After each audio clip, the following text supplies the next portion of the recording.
Más tarde o más temprano, todos los seres humanos experimentan tormentas en sus vidas. Este mismo momento, hay gente enfrentando tormentas, pesares, lágrimas, temores, desilusiones y problemas. ¿Está usted en una tormenta? Permítame decirle algo. Dios necesariamente no le sacará de esa tormenta, pero escúcheme, Dios le dará paz en medio de su tormenta. Eso es lo que la palabra de Dios enseña. Por favor, tome la palabra de Dios y busque Juan, capítulo 6. En unos momentos vamos a empezar a leer en el versículo 16.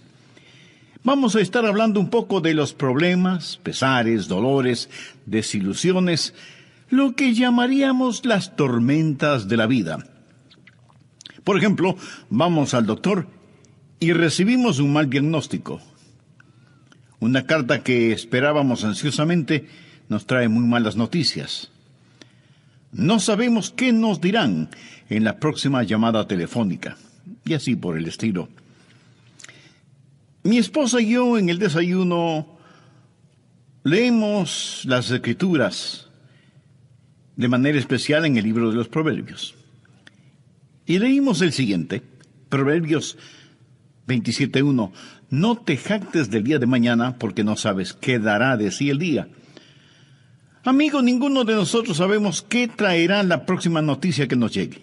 Sea buena o mala, sencillamente no sabemos. Hay tormentas que vienen a nosotros. Bien, el Señor aquí realizaba su ministerio en Galilea, estaba con sus discípulos y se encontraban en una tormenta. Y leeremos al respecto y luego vamos a aprender algunas lecciones maravillosas de cómo usted puede encontrar paz en medio de su tormenta, porque todos tenemos tormentas. Empecemos en el versículo 16 de Juan capítulo 6. Al anochecer descendieron sus discípulos al mar, y entrando en una barca iban cruzando el mar hacia Capernaum. Estaba ya oscuro, y Jesús no había venido a ellos. Y se levantaba en el mar un gran viento que soplaba. Cuando habían remado como 25 o 30 estadios, vieron a Jesús que andaba sobre el mar y se acercaba a la barca, y tuvieron miedo. Mas él les dijo: yo soy, no temáis. Por favor, subraye esa última frase, no temáis. ¿Sabe? Unas 365 veces en la Biblia, una por cada día del año, Dios nos ha dicho que no tengamos miedo. De una u otra manera, Él dijo, no tengan miedo o no temáis. 365 veces, Él nos dice que no temamos. El diablo es el ministro siniestro del miedo, pero nuestro Señor nos dice que no temamos. Ahora recuerde, los discípulos estaban en medio de una tormenta y Él les dice, yo soy, no temáis. Ellos entonces con gusto le recibieron en la barca, la cual llegó enseguida a la tierra donde iban. En nuestras jornadas a Israel, he ido a Israel muchas veces, lo que más disfruto, lo más deleitable, es sentarme al crepúsculo a la orilla del mar de Galilea. Casi es hipnotizante, es como un sueño. ¡Qué tranquilidad! Usted casi se intoxica con la belleza del paisaje al ponerse el sol en el mar de Galilea, en las alturas de Golán. Y al otro lado del mar, desde Tiberias, donde todo se pone color rosado. Usted se sienta allí, escuchando los pájaros que anidan en los árboles. Creo que el mar de Galilea es uno de los cuerpos de agua más bellos sobre la tierra. Los rabinos antiguos decían que después que Dios creó todos los otros mares, entonces Él creó el de Galilea, solo para Él. Bien, pongamos el trasfondo para este pasaje de la Escritura. Ha sido un hermoso día. Jesús ha estado con sus discípulos enseñándoles y había realizado el milagro de alimentar a más de 5,000 personas. Los discípulos no solo estaban llenos de alimento físico, sino que también estaban llenos de éxito, de conocimiento, de confianza. Había sido un estupendo día y la noche era hermosa. Tal vez como la noche que describí hace algunos minutos, cuando uno se sienta satisfecho a contemplar la luna, luciendo como una gardenia en la solapa de la noche. Y había una leve brisa suave como el suspiro de un bebé, acariciando sus mejillas. Y los discípulos, experimentados hombres de mar, suben a su barco para cruzar hasta el otro lado del mar, regocijándose de tan estupendo día. Y entonces sucedió así. De repente, el viento comenzó a soplar.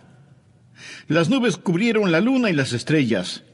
Y el viento está soplando más y más fuerte. Las olas comienzan a levantarse amenazadoras y el agua del mar comienza a llenar el barco. Y ahora ellos se encuentran en medio del mar.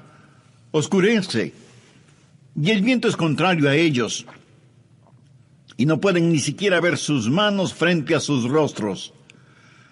Y el mar de Galilea, que había estado tranquilo como un lago dormido, ahora se ha convertido en una peligrosa y mortal trampa. Y estos experimentados marineros se llenan de temor. Hacen un esfuerzo con los remos. Están ya muy lejos de la playa como para nadar. Las olas rugen y ellos están seguros que van a naufragar. ¿Y dónde está Jesús? ¿Por qué no había venido con ellos? ¿Por qué los había olvidado? Y de pronto lo ven caminando sobre las aguas. Pero eso no les causa ninguna alegría. Ahora el temor se transforma en terror. ¿Qué es lo que está sobre las aguas? ¿Es un monstruo marino? ¿Es un fantasma? Y entonces le reconocen, es Jesús, y caminando sobre las aguas. Y Él les habla y les dice, no temáis. En el Evangelio de Mateo dice, tened ánimo, soy yo, no temáis.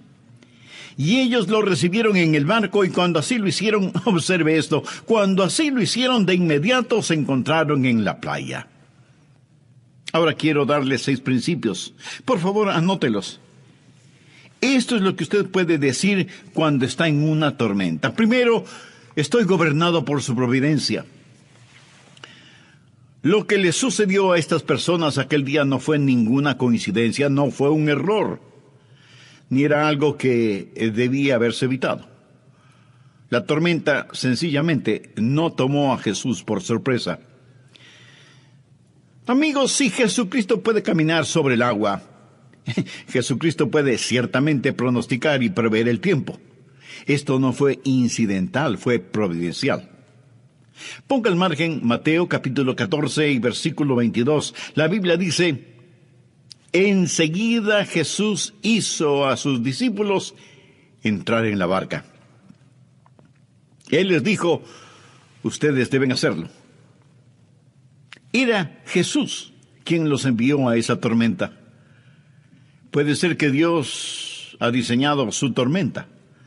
Dios ha diseñado su tormenta y si Él no la ha diseñado, escuche, si Él no la ha diseñado, Él ciertamente la ha permitido porque nuestro Dios está en control de todo.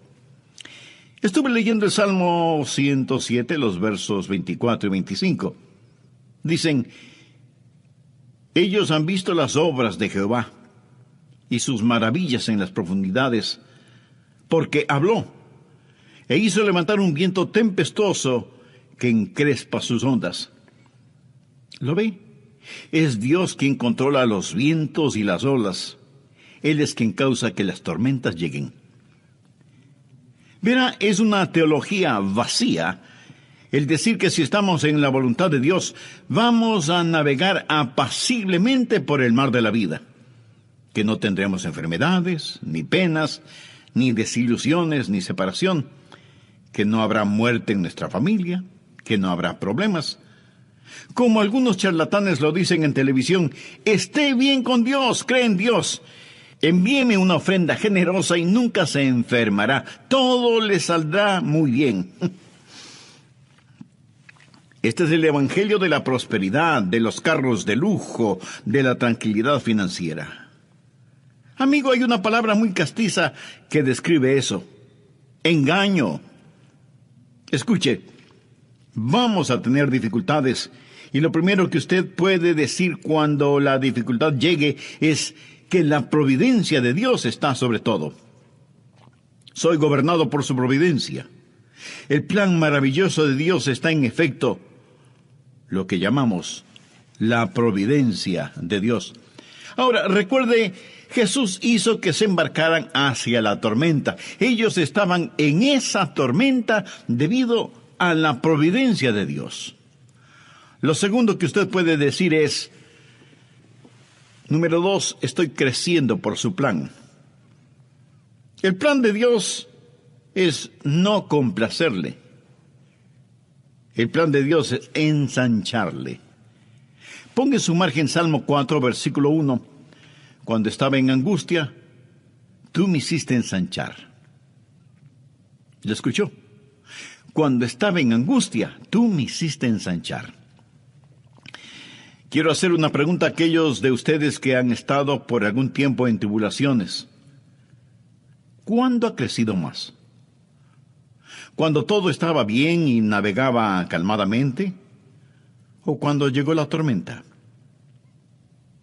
¿No creció usted más en la tormenta, en el dolor, cuando estaba aferrado a Cristo y tenía que clamarle? En la Biblia hay las tormentas que corrigen y tormentas que perfeccionan. De hecho, Jonás, quien pasó la noche en un colchón acuático, estaba en una de estas tormentas correctoras. Es decir, él estaba en ella porque estaba fuera de la voluntad de Dios. Él huía de Dios. Y Dios envió una tormenta correctora. Mas hay también tormentas que perfeccionan. Estos discípulos no estaban fuera de la voluntad de Dios. Entonces, ¿por qué estaban en una tormenta? Porque, escuche bien, se vieron en una tormenta porque estaban en la voluntad de Dios. Fue Jesús, nos relata Mateo, quien les hizo entrar en la barca. Estaban en esta tormenta porque obedecían a Jesús. Bien, ¿por qué Jesús querría que ellos estuvieran en una tormenta? Porque Él quería que ellos crecieran. A menudo he compartido estas palabras. Desconozco el autor. Dice, caminé 1 milla con el placer, charlamos todo el camino, pero no me dejó más sabio con todo lo que tenía que decir. Caminé 1 milla con el sufrimiento. Ni una palabra dijo. Pero las cosas que aprendí del sufrimiento, cuando el sufrimiento caminó conmigo. ¿No es eso cierto? Cuando estaba en angustia, tú me hiciste ensanchar. Y alguien dijo que la fe es como un rollo de fotografías. Se revela en la oscuridad. Es cuando aprendemos a confiar en el Señor. Estaba leyendo sobre los israelitas cuando iban hacia la tierra prometida, hacia la tierra de Canaán. Y en la tierra de Canaán había algunos gigantes, hijos de Anac, poseídos por el demonio. Y cuando los 2 espías de Israel fueron a explorar la tierra, al regresar 10 de ellos dijeron, no podemos conquistar esta tierra, aunque es una tierra de leche y miel, maíz, vino y aceite, granadas, higos y uvas, y tiene montes y valles, está habitada por gigantes y no podremos conquistarla. Pero 2 de los espías dijeron algo diferente. Busque en el libro de Números, Antiguo Testamento, capítulo 14, versículo 9. Por tanto, no seáis rebeldes contra Jehová, ni temáis al pueblo de esta tierra. Ahora, escuche lo siguiente. Porque nosotros los comeremos como pan. Su amparo se ha apartado de ellos, y con nosotros está Jehová, no los temáis. En otras palabras, ellos dijeron, miren, conquistar a esta gente será fácil, será como comer pan, no debemos tenerles miedo. ¿Para qué comemos pan? Pues para tener fortaleza. Crecemos comiendo pan. Es el pan el que nos da energía. Es el pan el sustento de la vida. ¿Qué es lo que Dios les estaba diciendo? Estas cosas que parecen serán su problema, serán su alimento. Amigo, usted crece cuando se alimenta de estos problemas. Verá, lo que nuestro Señor buscaba no eran debiluchos como discípulos. Él quería que crecieran y permitió que estuvieran en una tormenta para ensancharlos. Recuerde que usted es gobernado por su providencia cuando está en una tormenta. Él gobierna sobre todo. Y usted está creciendo por su plan. Y es en la tormenta que usted va a crecer y llegar a ser más y más como el Señor Jesucristo. Usted dirá, pastor, ¿no poseo lo que se requiere para crecer cuando estoy en una tormenta? Correcto, no lo posee.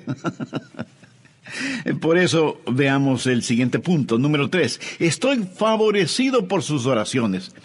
Por favor, mire el versículo 17. Y entrando en una barca iban cruzando el mar hacia Capernaum. Estaba ya oscuro y Jesús no había venido a ellos. Ellos se preguntaban, ¿dónde está Jesús? Ya había oscurecido y él no ha venido. ¿Por qué él no había venido? Bien, él hacía otra cosa. ¿Qué es lo que estaba haciendo? Él oraba. Él estaba en la cima de la montaña orando. Anote al margen Mateo 14, porque esta historia es relatada de diversas formas en los diferentes evangelios. Y la Biblia dice en el versículo 23, despedida la multitud, subió al monte a orar aparte. Escuche, no piense que él le desampara solo porque no puede verlo cuando está en la tormenta. Él quizás no estará con usted en forma corporal, pero él está muy consciente de usted. Amo esa canción que dice, así como sus ojos miran al gorrión, sé que él me mira. Permítame darle otro versículo tomado de los otros evangelios. Anótelo, por favor. Marcos capítulo 6, empezando en el versículo 47. Y al venir la noche, la barca estaba en medio del mar, y él solo en tierra. Ahora preste atención a lo siguiente. Y viéndoles remar con gran fatiga, quiere decir que él los estaba observando. ¿Sabía usted que él lo ve a usted ahora mismo? Usted dirá, él no sabe dónde estoy. Él no está al tanto de mis dificultades. ¿Por qué está él tan lejos? ¿Por qué estoy yo en la tormenta y él en la orilla? Amigo, él está allí orando por usted. Él se apartó a un monte para orar. Él está allí en el monte mirando hacia abajo. Él ve a través de la oscuridad. Ellos no podían verle, mas él sí. ¿Y qué estaba haciendo? Él estaba orando. Desea un pensamiento bendito. Permítame compartirlo. Usted está en la lista de oración de Jesús. Usted está en la lista de oración de Jesús. No hay nada más consolador para mí que alguien me diga que está orando por mí. Hace algún tiempo fui a recibir a una persona en el aeropuerto. Yo no estaba ni siquiera seguro de que él supiera mi nombre. Él es un estupendo maestro bíblico. Y cuando me vio, me abrazó y me dijo, Adrián, oré por ti esta mañana. Un poco sorprendido, yo le dije, eso es maravilloso. Y él añadió, Adrián, yo oro por ti cada mañana, todos los días. ¿Sabe? Eso me conmovió profundamente. Hay billones de personas en esta tierra, hay gente por la que nunca nadie ha orado. Si usted está en la lista de oración de alguien, usted es muy bendecido. Y le puedo asegurar que usted está en la lista de oración de Jesús. El Señor Jesús le conoce por nombre y la Biblia dice que Él vive para interceder por nosotros. En Hebreos 7:25 leemos, por lo cual Él puede también salvar perpetuamente a los que a Él se acercan, viviendo siempre para interceder por ellos. Recuerde que paz no es la sustracción de los problemas de la vida.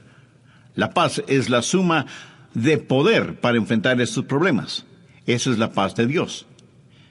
Y empecé a compartir en el programa anterior 6 principios básicos que puede decirlos cuando enfrenta una tormenta. Primero, estoy gobernado por su providencia. Segundo, estoy creciendo por su plan. Tercero, estoy favorecido por sus oraciones. La Biblia dice que Él, o sea, el Señor Jesús, vive para interceder por nosotros. Hebreos 7:25. Por lo cual puede también salvar perpetuamente a los que por Él se acercan a Dios, viviendo siempre para interceder por ellos. ¿Usted ha venido a Dios por medio de Jesús? Entonces, está en su lista de oración.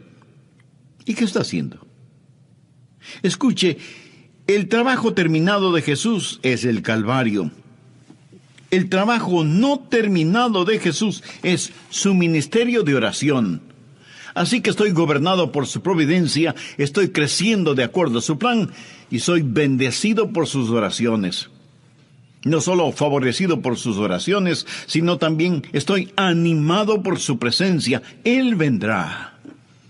Mire por favor nuevamente Juan 6, el versículo 20. Mas Él les dijo, yo soy, no temáis. Y en Mateo, Él les dice que tengan ánimo. Mateo 14, versículo 27. Pero enseguida Jesús les habló diciendo, tened ánimo, yo soy, no temáis.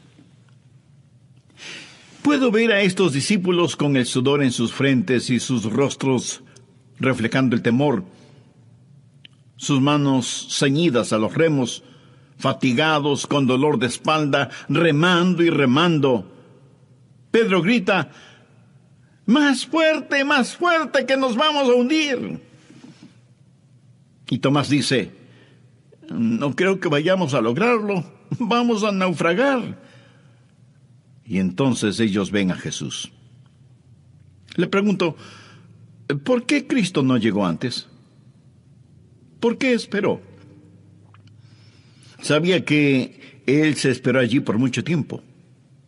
Si usted lee la historia, se dará cuenta que ellos estuvieron en alta mar durante varias agonizantes horas. Y aquí se encontraban en la hora más oscura de la noche. Y Mateo relata que Jesús llegó en la 4ª vigilia de la noche. Eso es entre las 3 y las 6 de la mañana, la hora más oscura. Durante largas y agonizantes horas, parecía que Él se hubiera olvidado de ellos. Y no fue que Jesús se había olvidado de ellos. Realmente fueron los discípulos quienes se habían olvidado de Jesús. ¿Sabe? Jesús acababa de realizar un milagro. Si usted lee la historia en el 6º capítulo de Juan, se dará cuenta que Jesús había alimentado a unas 5,000 personas. Note, por favor, el versículo 12. Y cuando se hubieran saciado, dijo a sus discípulos, recoged los pedazos que sobran para que no se pierda nada. Recogieron pues, y llenaron 12 cestas de pedazos. Bien, ¿por qué llenaron 12 cestas? ¿Cuántos discípulos? 12 discípulos. Bien, Él les dijo, ahora recojan todo, recojan los pedazos que sobraron. Cada discípulo tenía una cesta de pan al lado de sus pies. En esa barca hay unas cestas de pan. Él acababa de llevar a cabo un milagro y ahora ahí están ellos llenos de temor. Y pensaban, ¿por qué Jesús se ha olvidado de nosotros? Ellos se habían olvidado de Jesús. Ellos se olvidaron de lo que Jesús había hecho. ¿Acaso no tendemos a hacer eso? Es decir, ¿cuántas veces nuestro Señor nos ha liberado, realizando milagros para nosotros, pero nosotros nos hemos olvidado de Él? Lo que ellos debieron haber hecho era, recuerde, lo que Pablo enseñó en 1 Tesalonicenses capítulo 5, verso 18. Dad gracias en todo, porque esta es la voluntad de Dios para con vosotros en Cristo Jesús. Pero nuestro Señor esperó. ¿Por qué esperó? Bueno, su espera, su retraso antes de llegar a ellos fue estratégico y deliberado. Por favor, anote este versículo, Isaías capítulo 30, versículo 18. Por tanto, Jehová esperará para tener piedad de vosotros. ¿No es este versículo estupendo? Por tanto, Jehová esperará, no para ser cruel con usted, sino para tener piedad de vosotros y por tanto será exaltado. Dios está en el negocio de hacer gloria para sí. Será exaltado teniendo de vosotros misericordia, porque Jehová es Dios justo. Eso significa discernimiento. Él no solo sabe lo que usted quiere, Él sabe lo que usted necesita. Y entonces dice, bienaventurados todos los que confían en Él. Dios espera. Usted necesita esperar. ¿Y sabe lo que Dios espera? Dios está esperando que usted espere en Él. Dios espera que usted espere en Él. ¿Alguna vez ha pensado en la deliberada tardanza del Señor? Estuve leyendo el capítulo 11 de Juan, que relata la muerte de Lázaro. María y Marta, que amaban a Jesús y sabían que Jesús también amaba a Lázaro, mandaron a buscar a Jesús, que entonces estaba en Betania. Y le dijeron, Señor, aquel a quien tú amas está enfermo. La Biblia dice que Jesús se quedó 2 días más en el lugar donde estaba. 2 días más, antes de que él hiciera alguna cosa. Aún antes de empezar a caminar hacia la casa de sus amigos. Ahora, suponga que usted recibe un mensaje que alguien de su familia inmediata, está enfermo o enferma, y usted dice, bueno, creo que me quedaré aquí un par de días más. Eso sería poco menos que cruel e inhumano, ¿no le parece? Usted diría de inmediato. Pero Jesús esperó 2 días, y cuando llegó, ya habían pasado 4 días. Y Jesús dijo, me alegro de que Lázaro esté muerto. Algunos de ustedes dirán, pero pastor, ¿qué es lo que está diciendo? Escuche con atención. Eso es lo que Jesús dijo, no con sus palabras, sino con sus acciones. Porque Jesús sabía lo que iba a hacer, iba a resucitar a Lázaro. Ahora, suponga que Jesús hubiera venido inmediatamente y hubiera sanado a Lázaro. Y él pudo haberle hecho así, pero no lo hizo. ¿Sabe por qué? Porque si hubiera sanado a Lázaro, algunos hubieran dicho que Lázaro de todas maneras se hubiera sanado. O, ¿cómo saber si en realidad Jesús lo sanó? Pero ellos no tuvieron ninguna explicación frente al milagro de la resurrección de Lázaro. Jesús tuvo un plan. Y ese plan no tuvo ningún sentido para Marta, quien prácticamente le llamó la atención a Jesús. No tuvo ningún sentido para María tampoco. Pero tenía sentido para el Señor Jesús. Por lo tanto, el Señor espera. Dios dio una promesa en el jardín del Edén, que enviaría al Mesías. Pero esperó 4,000 años. ¿Escuchó lo que dije? Esperó 4,000 años antes de hacerlo. La Biblia dice, cuando vino el cumplimiento del tiempo, Dios envió a su Hijo. Cuando vino el cumplimiento del tiempo. Muchas veces tratamos de cosechar las bendiciones de Dios antes de que maduren. Jehová esperará para tener piedad de vosotros, teniendo de vosotros misericordia. Bienaventurados todos los que confían en Él. Dios desarrolla paciencia. Dios nunca tiene prisa, pero nunca se atrasa tampoco. Habacuc 2, versículo 3 dice, aunque la visión tardará aún por un tiempo, mas se apresura hacia el fin, y no mentirá. Muchos esperamos el regreso de Jesús. La gente dice, ¿dónde está la promesa de su advenimiento? Porque desde el día en que los padres durmieron, todas las cosas permanecen así como desde el principio de la creación. Anótelo simple y llanamente. Él está por venir. Él viene. Y Él regresa en el tiempo perfecto de Dios. Pero Él retorna. Nuestro Señor está por venir. Luego usted puede decir, en el medio de su tormenta, estoy protegido por su poder. Note lo que Él dice en el versículo 20. Yo soy. No temáis. Yo no sé quién dijo esto primero, mas es verídico. La voluntad de Dios nunca le llevará donde la gracia de Dios no pueda mantenerlo.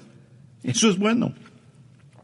La voluntad de Dios nunca le llevará donde la gracia de Dios no pueda mantenerlo. Eso es eternamente verdadero. Verá, enseguida Jesús hizo a sus discípulos entrar en la barca e ir delante de Él a la otra ribera. Usted leyó eso en la palabra de Dios. Él les dijo que cruzaran el mar, no que bucearan. Iban sobre, no debajo del mar. Dios tiene un plan para usted. Jesús no dejó a sus discípulos en el desastre. Él les mandó que fueran a la otra ribera, y cuando Él vino a ellos, Él les dijo, yo soy, no temáis. Yo soy, no temáis. Cuando Jesús usa las palabras, yo soy, ¿qué quiere decir con ese yo soy? Bien, el versículo 20 dice yo soy. ¿Lo ve? En el griego literalmente dice yo soy. Y es lo que leemos en la Reina Valera, literalmente, yo soy. Y yo soy es el sagrado nombre para la deidad. Significa Él es omnipotente, el eterno. Lo que afirma es, yo soy el que soy. Soy el gran yo soy. Yo existía aún cuando este mar ni siquiera era un vapor, este mar de Galilea. Yo soy el gran yo soy. Piense al respecto. Cuando Él dice, yo soy, es una proclamación de presencia eterna. No dice, yo fui, pero a lo mejor ya no soy. Tampoco dice, yo seré, pero a lo mejor no lo soy todavía. No. Él es, yo soy el que soy. Nunca hubo un tiempo cuando Jesús no fue, nunca habrá un tiempo cuando Jesús no sea. Y amigo, en medio de su tormenta, solo recuerde esto, cuando Él dice yo soy, es una proclamación de su presencia. Pero le diré algo más. No solo es una proclamación de su presencia, sino también un anuncio de abundancia. ¿Sabe lo que yo soy es? Es una frase incompleta. Yo soy... ¿qué? Bueno, llene el espacio vacío. Una y otra vez en el Evangelio de Juan, Jesús dice, yo soy, yo soy, yo soy. Él dijo, yo soy el camino. ¿Está usted perdido? Llene el espacio vacío. Él es el camino. ¿Está usted en el lado equivocado y quiere entrar? Bien, Él es la puerta. ¿Está padeciendo hambre? Él es el pan de vida. Tropieza en la oscuridad. Él es la luz del mundo. Y si usted está muerto en sus delitos y pecados, Él dice, yo soy la resurrección y la vida. Yo soy. Yo soy. Déjeme decirle algo muy importante, mi amigo. Él es el yo soy para usted. Y usted solo tiene que llenar los espacios vacíos. Yo no sé de sus problemas, desconozco sus necesidades, pero sí sé cuál es la respuesta, y su nombre es Jesús. Jesús es todo lo que este mundo necesita hoy.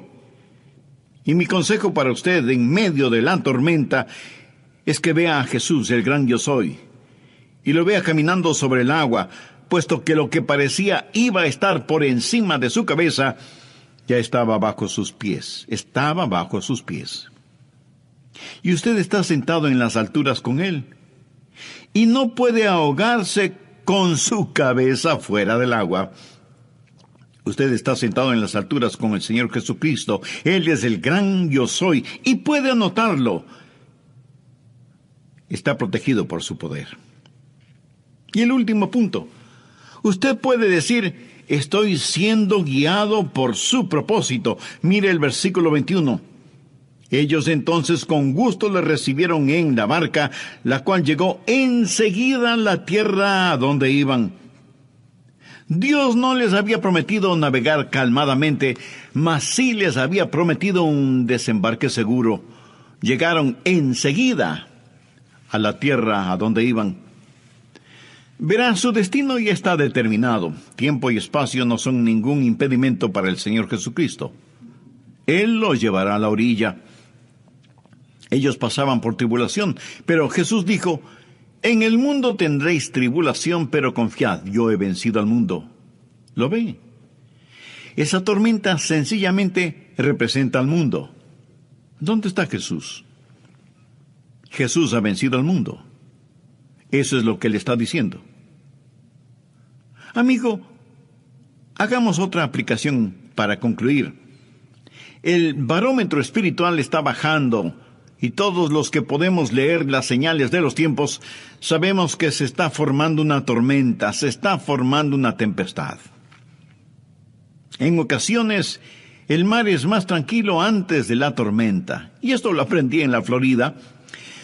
Cuando dicen que viene un huracán, usted sale afuera y dice, no puede ser, jamás, nunca. Sin embargo, el barómetro baja y sabe que la tempestad se viene. La Biblia nos lo dice. Amigos, pronto nuestro Señor, que ha estado en el monte de su gloria orando por nosotros, va a levantarse de su trono. Entonces caminar sobre el agua será como un juego de niños. Él descenderá caminando en las nubes, Él regresará en su gloria, y nosotros los que estamos aquí en el mar del tiempo, inmediatamente estaremos en las orillas de la eternidad. La Biblia dice que así sucedió con los discípulos. Tan pronto como recibieron a Jesús en el barco, estuvieron de inmediato en la orilla. ¿Ha recibido usted a Jesucristo? ¿Ha confiado en Él? Le invito a que me acompañe en una corta oración. Si usted necesita que Jesús sea su Señor y Salvador en forma personal, ¿por qué no lo recibe en su vida ahora mismo? Recíbalo en su corazón, en su vida, no solo para que esté con usted, sino que por fe esté en usted. Puede orar conmigo de la siguiente manera: querido Dios, soy un pecador, estoy perdido y necesito ser salvo. Jesús, tú moriste para salvarme y prometiste así hacerlo si confiaba en ti. Confío en ti, Jesús, ahora mismo, con todo mi corazón. Entra en mi corazón, perdona mis pecados, sálvame, Señor Jesús.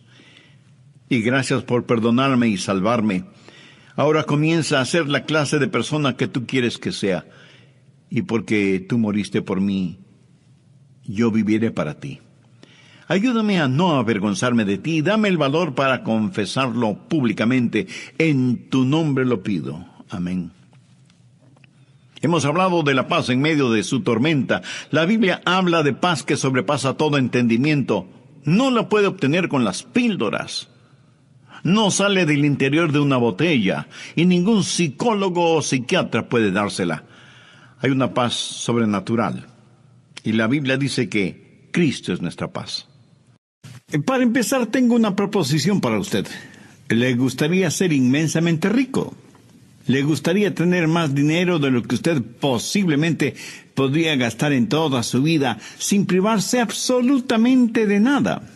Alguno me dirá, ¿qué pregunta, pastor? Por supuesto que me gustaría ser inmensamente rico. Muy bien, ahora, ¿le gustaría añadir a su riqueza la suficiente sabiduría como para saber cómo utilizar sus riquezas? ¿Le gustaría tener visión y liderazgo para, sin que importe las crisis que se presenten, usted sepa exactamente qué, cómo y cuándo hacer lo que tiene que hacer? Ahora, junto con esa riqueza y sabiduría, ¿No le gustaría tener la paz y la serenidad que provienen de una correcta relación con Dios? ¿Cómo le gustaría tener todas estas cosas? Y usted me responde, pastor, eso es imposible. Nadie puede tener esa clase de riqueza, de sabiduría y de adoración. Pues mire, yo le voy a mostrar el camino y juzgue usted si lo que voy a decir no es más que una falsa propaganda. ¿De acuerdo? Bien, hablemos de la riqueza. Busque Mateo 5:5. Bienaventurados los mansos, porque ellos recibirán la tierra por heredad. Eso, mi amigo, es riqueza indescriptible. ¿Y qué de la sabiduría, de la guía que uno necesita? Veamos el Salmo 25:9. Encaminará a los humildes por el juicio y enseñará a los mansos su carrera. ¿Y qué de la paz y de la serenidad que queremos tener? Veamos Mateo 11, los versos del 28 al 30. Venid a mí todos los que estáis trabajados y cargados, y yo os haré descansar. Llevad mi yugo sobre vosotros y aprended de mí, que soy manso y humilde de corazón, y hallaréis descanso para vuestras almas, porque mi yugo es fácil y ligera mi carga. ¿Cómo trabaja eso en nuestras vidas? Bien, veamos. Primero, el significado de mansedumbre. Muchos piensan que mansedumbre es cobardía, que si uno es manso, tiene un carácter tímido y ambivalente. Permítame decir de una vez por todas, mansedumbre no es cobardía. Jesús dijo, yo soy manso y humilde de corazón. ¿Fue Cristo un cobarde? ¿Llamaría usted cobarde a quien con látigo en mano echó fuera del templo a los mercaderes? ¿A quien pasó 40 días en el desierto, en ayuno y oración, rodeado de bestias salvajes? ¿Se atrevería usted a decir que fue un cobarde? Jesús, aun sabiendo que en Jerusalén sería apresado, acusado y crucificado, sin embargo fue con determinación y firmeza hasta esta ciudad. ¿Le parece a usted que eso fue un acto de cobardía? ¿Qué clase de cobarde fue Jesús que sufrió en agonía y murió con su cuerpo clavado en una cruz? Jesús, el más hombre de todos los hombres que ha existido, dijo, yo soy manso y humilde de corazón. Mansedumbre ni siquiera es debilidad, aunque muchas veces así lo pensemos, cuando lo opuesto es la verdad. Para ser manso hay que tener tremenda fortaleza espiritual y emocional. La Biblia dice que aparte del Señor Jesús, Moisés fue un hombre manso. Piénselo. Moisés fue un comandante en jefe que guió al pueblo de Israel desde Egipto hacia la tierra prometida. Fue un hombre de valor. Pero ser un hombre de valor no excluye la mansedumbre. Alguna vez en alguna parte leí la siguiente frase: si usted cree que mansedumbre es debilidad, trate de ser manso por una semana. Perturbadora opción, ¿no le parece? Ser manso demanda una increíble fortaleza, porque la mansedumbre es fortaleza bajo control. En tiempos bíblicos y aún en la actualidad, cuando alguien tenía un caballo salvaje y quería montarlo, primero tiene que domarlo hasta que se vuelva manso. Y solo cuando ha sido amansado puede ser montado, utilizado. Pero note, no es que el caballo perdió su fortaleza, sino que ahora su fortaleza está bajo control. Entonces, mansedumbre es fortaleza que está bajo control. Wallace Hamilton es el nombre del autor del libro Cabalgue Caballos Salvajes. ¿Y qué ilustra lo que estoy diciendo? Dice que nosotros venimos a este mundo con toda clase de deseos, de instintos, proclividades, habilidades y ambiciones dadas por Dios mismo, y que al diablo le encantaría quitárnoslas y pervertirlas para su propio uso. Pero esos dones son el regalo de Dios para nosotros. Pero Él quiere que todos esos dones estén bajo su control y sean para su honra y su gloria. Pero el diablo quiere pervertirlos y traer vergüenza al nombre del Señor Jesucristo. Por lo tanto, hay 3 cosas que usted puede hacer con sus habilidades naturales y los dones que Dios le ha dado. Primero, autoafirmación. Allá a comienzos de la década de los años 60, apareció el siguiente lema: lo que quiera que es natural es hermoso, y cualquier cosa que es hermosa debe ser buena. Así que, lo que quiera que usted quiera hacer, hágalo. Nuestros antepasados de alguna manera fueron más listos que la gente de esta generación y su maldad. Los antiguos, si querían hacer algo malo, malvado, vil, si querían dejar correr sus caballos salvajes, tomaban esa maldad, esa impiedad, esa vileza que tenían y la deificaban, la convertían en un dios o en una diosa. Y por ejemplo, si ellos querían beber hasta emborracharse, decían: bien, legitimemos esto. Y se hicieron al dios Baco, que es el dios del vino, y le adoraron emborrachándose. Así que fueron pervertidamente listos.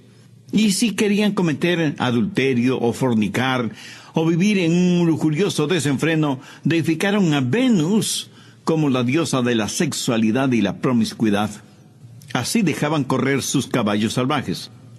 O si tenían rencores y deseos de venganza, para justificar su deseo de guerra, de sangre y dar rienda suelta a su odio, deificaron a Marte, el dios de la guerra. No solo que se sentían muy bien dejando correr sus caballos salvajes, sino que sus desenfrenadas bajas pasiones las elevaron al nivel de virtud religiosa. Hubo un hombre filósofo alemán, Friedrich Nietzsche, que fue el abanderado de los que querían dejar correr libremente a sus caballos salvajes. Fue el apóstol de la autoafirmación. Adolfo Hitler estudió intensamente los escritos de Nietzsche. Déjeme leer una frase que Nietzsche escribió en uno de sus libros. Dice: hagan desaparecer a sus piadosos sacerdotes y su debilucho evangelio de misericordia. Purguen de sus almas esta enfermedad diabólica llamada cristianismo.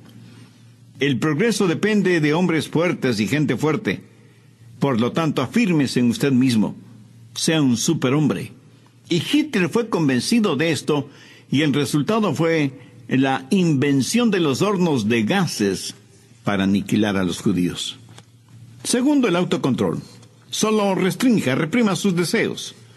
Mutile al jinete del caballo. Eso, mi amigo, es una forma de budismo. Los budistas tienen esa clase de religión. Razonan que si las personas no pueden llevarse bien y no tienen paz consigo mismas y menos con los demás, es porque sus deseos no tienen restricciones, y esto les guía a vivir una vida de frustración. Entonces el budista dice: usted tiene que llegar a un punto en donde ya no tenga esos deseos. Tiene que sublimizar todo deseo, amortiguar sus pasiones hasta alcanzar el nivel nirvana, el lugar en donde no siente ni es nada. Es como si a usted le cortaran la cabeza para eliminar el dolor de cabeza. ¿Cómo verá? Esa es una especie de religión negativa, de fe negativa. El cristianismo es una fe positiva. Dios no elimina al jinete ni mutila al caballo. Lo que hace Dios es tomar ese deseo, esa fortaleza, esa ambición, esa habilidad, todo lo que Él mismo nos ha dado, dársela al Señor Jesucristo y dejar que Jesús controle nuestra vida. Anote Romanos 6, 19. Así ahora para santificación presentad vuestros miembros para servir a la justicia. ¿Qué es lo que Dios quiere hacer? Dios quiere tomar sus habilidades y sus deseos y ambiciones y mutilarlos. No, de ninguna manera. Lo que Dios quiere hacer es controlarlo para su gloria. Por ejemplo, digamos que usted tiene un temperamento volátil. Dios dice que no debe perder su temperamento y que más bien debe aprender cómo usarlo. Mire lo que dice Efesios 4:26. Airaos, pero no pequéis. El mismo Señor Jesús, cuando vio que los mercaderes habían hecho del templo un lugar para sus negocios, no muy honestos que digamos, se airó, se enojó, fue movido a ira. O sea, Él no perdió su temperamento, su control, sino que lo utilizó en una causa justa. Mi amigo, si usted me dice que no tiene temperamento, entonces algo no está bien con usted. Jesús quiere controlar su temperamento para su gloria. Debe haber ciertas cosas que deben disgustarle, enojarle, hacerle perder su temperamento. Por ejemplo, la industria pornográfica, el tráfico de drogas, la explotación sexual de mujeres y de niños y toda la depravación actual que está convirtiendo al mundo en un desierto espiritual, moral y ético. Un desierto lleno de fieras feroces. ¿Y qué de nuestra lengua? Jesús quiere que con nuestra lengua le alabemos y le glorifiquemos. Gracias a Dios hay muchos cantautores que son genuinamente cristianos y utilizan ese don que Dios les ha dado, no solo para tocar e inspirar la vida de otras personas, sino y sobre todo para alabar, honrar y glorificar a Dios. Y Dios nos da dones y talentos, naturales o especiales, no para que nos volvamos orgullosos de tener esos dones y talentos, sino para que con ellos alabemos y bendigamos a Dios. Y eso también, mi amigo, es fortaleza bajo control. Generalmente usamos nuestra lengua para criticar negativamente, para insultar, para vejar al prójimo, para quejarnos, para expresar nuestra ira, para vocalizar nuestro enojo. Pero cuando Dios toma el control de nuestra lengua, ¿qué es lo que sucede? Mateo 12:35 tiene la respuesta. El buen hombre del buen tesoro del corazón saca cosas buenas. ¿Tiene usted ambiciones? Y no faltará quien de inmediato me diga, pastor, ser ambicioso es malo. Amigo, ¿en dónde aprendió usted ese disparate? Si usted no tiene ambiciones, no es un ser humano. Escúcheme, una cosa es ser ambicioso y otra cosa es ser codicioso, avariento, egoísta. Su ambición no debe ser por tratar de ser el mejor, el más influyente, el más importante o el más poderoso. Su ambición debe ser la misma ambición que tuvo el apóstol Pablo, querer ser como Jesús, que Jesús viva la vida de él en la vida de Pablo. Esa es una santa, sana y noble ambición. Eso es fortaleza bajo control. ¿Cómo puede usted ser una persona mansa? Busque la epístola de Santiago, capítulo 1, desde el verso 21. Ponga mucha atención a esta porción de las Escrituras para que sepa cómo la mansedumbre puede ser parte de su vida. Por lo cual, desechando toda inmundicia y abundancia de malicia, recibid con mansedumbre la palabra implantada, la cual puede sanar vuestras almas. Pero sed hacedores de la palabra, y no tan solamente oidores, engañándoos a vosotros mismos. Aquí el Señor nos dice que debemos recibir con mansedumbre la palabra. Ahora, ¿por qué debemos recibir con mansedumbre la palabra? Porque la mansedumbre es fortaleza bajo control. Y para ser controlado por el Señor, usted tiene que conocer su voluntad y su camino. Y para conocer la voluntad y el camino de Dios, usted tiene que conocer su palabra. Por lo tanto, tiene que recibir la palabra con mansedumbre. Escúcheme, ni usted ni yo sabemos ni la milésima parte de cómo guiar nuestra propia vida. Se explica ahora por qué, aun siendo creyente, fracasamos tantas y tantas veces. En una sala judicial a un hombre le preguntaron, ¿jura decir la verdad, toda la verdad y nada más que la verdad, con la ayuda de Dios? Y el hombre respondió, si yo supiera la verdad, toda la verdad y nada más que la verdad, entonces sería Dios. Ingeniosa respuesta que encierra todo un mundo de teología. Necesitamos guía.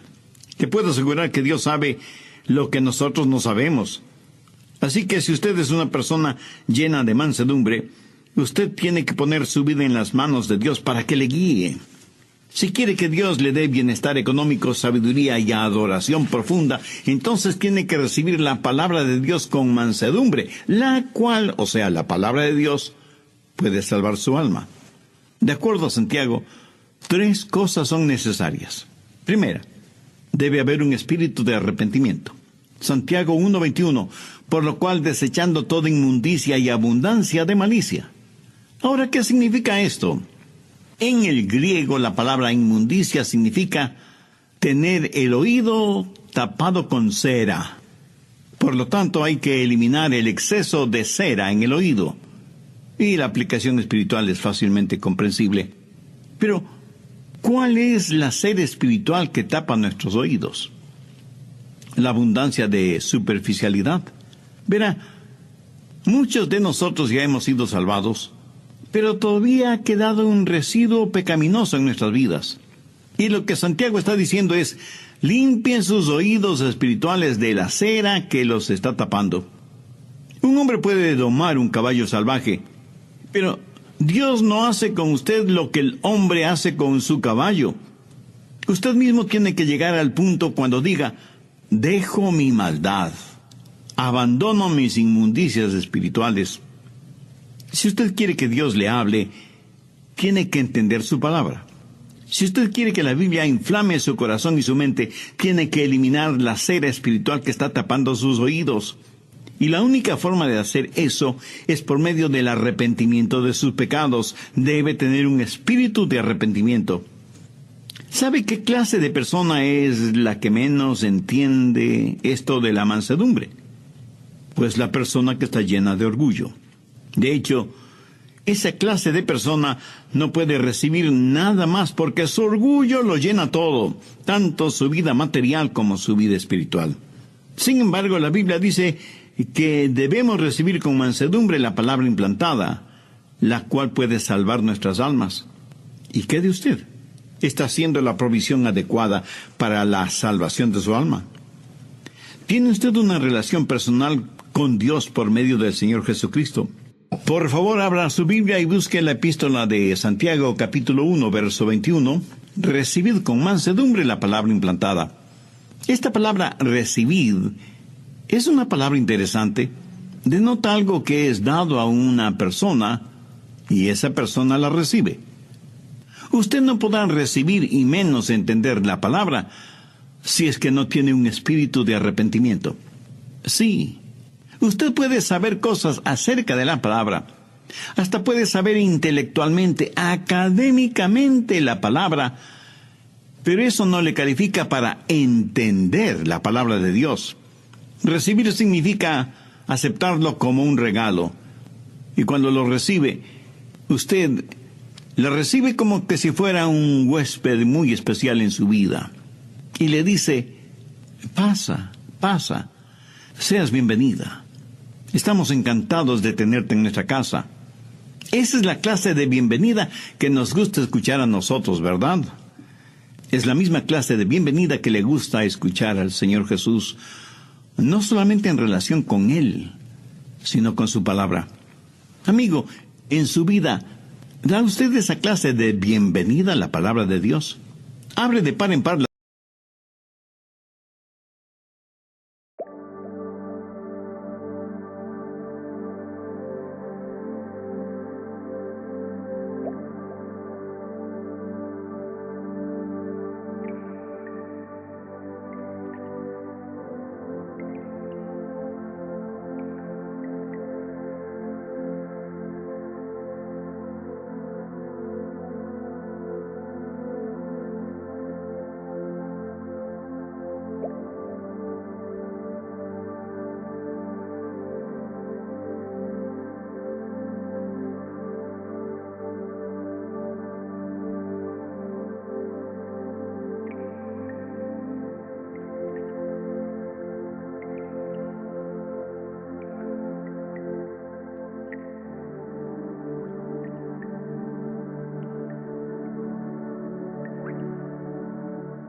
Los lagos, ríos y océanos estarán rebosantes de peces. Los árboles se doblarán por el peso de los frutos en sus ramas. El cielo se llenará con multitud de aves, y todos los desiertos del mundo se convertirán en florecientes jardines. Todo esto será la herencia de los hijos de Dios. Los mansos heredarán la tierra. Eso lo tenemos ahora como herencia en nuestro corazón. Pero un día será realidad. Tendremos bienestar, riqueza económica. Salmo 25:9. Encaminará a los humildes por el juicio. Mucha gente se pregunta, ¿por qué Dios no nos habla hoy? Están viendo y entendiendo las cosas al revés. No es que Dios no nos hable. El problema es que nosotros no estamos escuchando. No tenemos una actitud de mansedumbre para oír la voz de Dios. ¿Desea usted que Dios le guíe? Si usted se humilla con un espíritu de arrepentimiento, con un espíritu receptivo, Dios le guiará. Y usted no será como un barco en medio de una oscura y furiosa tormenta, sin brújula, sin timón, sin mástil y sin velas, empujado por las olas y los vientos de este mundo. Encaminará a los humildes por el juicio. Él le mostrará el camino y usted podrá escuchar su voz, guiándole aún en medio de la peor tormenta de su vida. Y usted tendrá no solo bienestar y riqueza y sabiduría, sino que sabrá lo que es la verdadera adoración. Mateo 11, desde el verso 28. Venid a mí todos los que estáis trabajados y cargados, y yo os haré descansar. Llevad mi yugo sobre vosotros y aprended de mí, que soy manso y humilde de corazón, y hallaréis descanso para vuestras almas, porque mi yugo es fácil y ligera mi carga. Veamos esta porción bíblica un poco más detenidamente. Jesús fue un carpintero y sabía cómo hacer yugos para los bueyes. Y no creo que Jesús jamás haya hecho un yugo que no quedó perfecto en los bueyes. Ahora, cuando un buey lleva un yugo, es porque es un buey manso. Ese buey sigue teniendo tremenda fuerza. Por eso usaban los bueyes para arar los campos. Y muchos agricultores que todavía aran a la antigua, dicen que el buey más dócil tiene más fuerza que un caballo en esas labores agrícolas. El yugo en el pescuezo de los bueyes es para que ambos bueyes puedan alar el arado. Y cuando Jesús dijo, llevad mi yugo sobre vosotros, es como si estuviera diciendo, estamos en esto juntos, apóyate en mí, déjame guiarte, quiero ser un descanso para tu alma. Esa es la clase de mansedumbre que Jesucristo quiere darle a usted, no mañana ni pasado mañana, sino hoy mismo. Quienes están escuchando este programa, y si aún no son salvos, ¿no quisieran conocer a este maravilloso Salvador, Jesucristo? ¿No quisieran que sus pecados les fueran perdonados?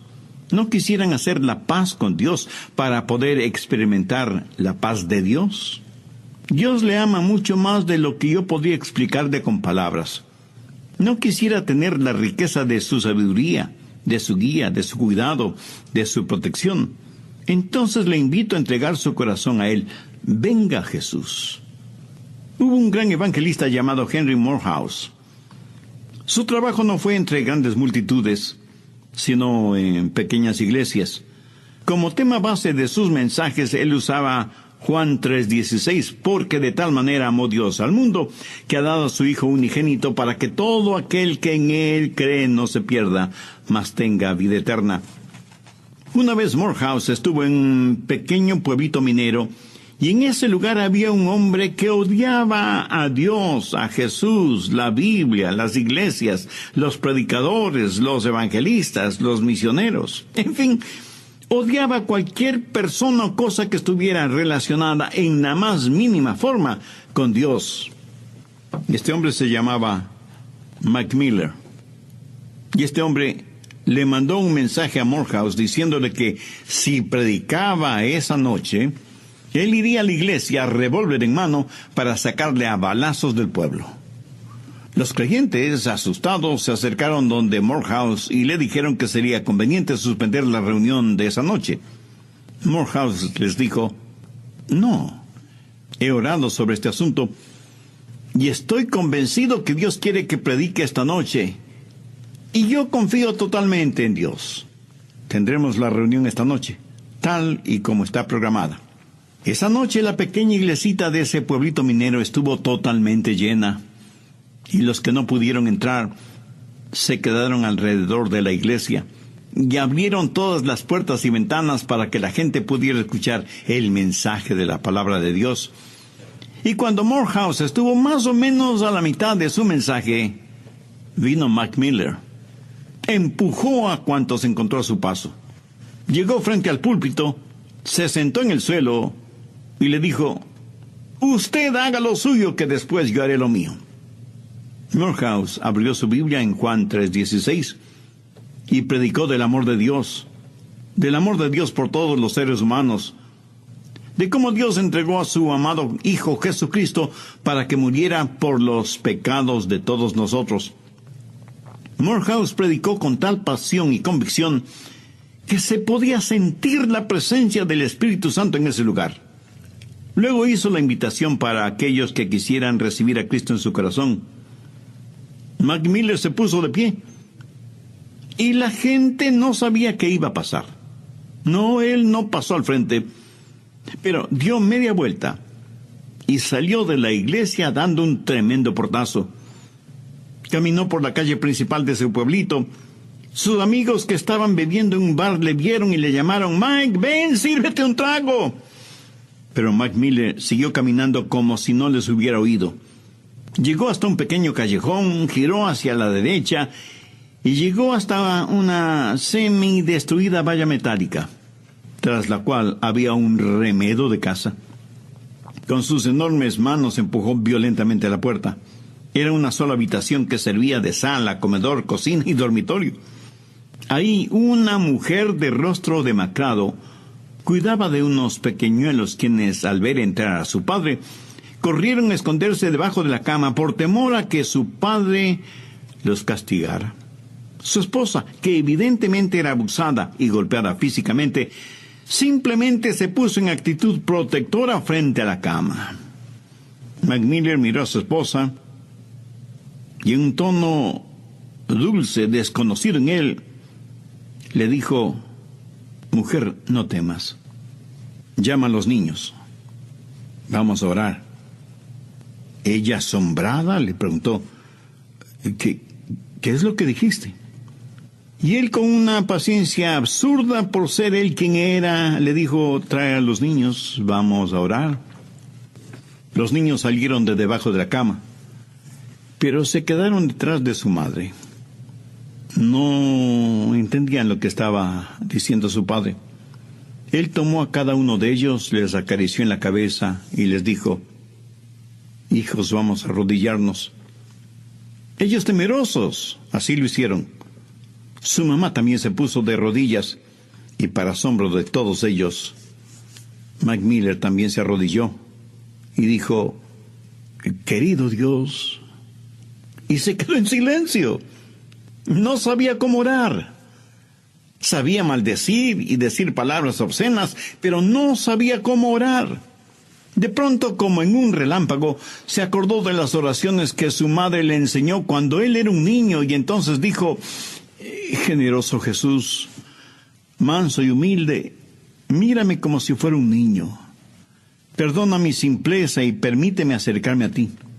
Y en ese momento, en ese cuartucho, frente a sus felizmente asombrados